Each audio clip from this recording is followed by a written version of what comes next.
Oktyabr oyida tug'ilganlar. Bu oyda tug'ilganlar har bir holatni yurak bilan qabul qiladilar. Shu sababdan ular haddan ziyod ko'p analiz qilishadi. Nega u shunaqa dedi? Bu nima anglatadi kabi savollar boshida aylanaveradi. Natijada ortiqcha xayol va uyqusiz tunlar. Oktyabrliklar har narsadan yechim qidirmang. Ba'zida shunday bo'lgani yaxshi. Bu oyda tug'ilganlar uchun adolat va haqiqat muqaddas tushuncha. Lekin bu tuyg'u ularni ba'zan o'zlari uchun va atrofdagilar uchun qattiq qo'l qilib qo'yadi. Oktyabrliklar, har bir insonni yo'li turlicha va haqiqat hammada bir xil emas. Oktyabrda tug'ilganlar sevganda butun qalbi bilan sevishadi.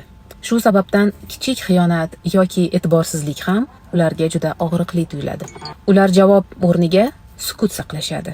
Lekin ichida kichkina drama serial boshlanadi. Oktyabrliklar, hissiyotingizni ko'rsating.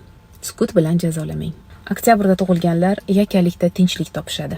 Lekin agar bu chuqurlashib ketsa, dunyo bilan aloqani uzish xavfi paydo bo'ladi. Ular menga hech kim kerak emas deb o'ylasa ham, qalbi ich-ichidan yaqinlik so'raydi.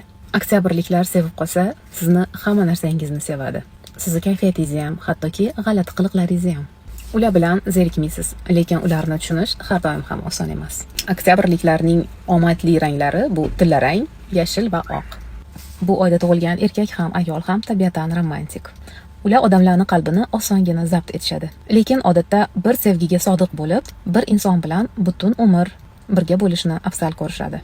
Oktyabrliklar insonparvar, yordam berishga tayyor, ammo kayfiyatlari o'zgaruvchan bo'lganligi sababli ba'zan sovuqqon ko'rinishi mumkin.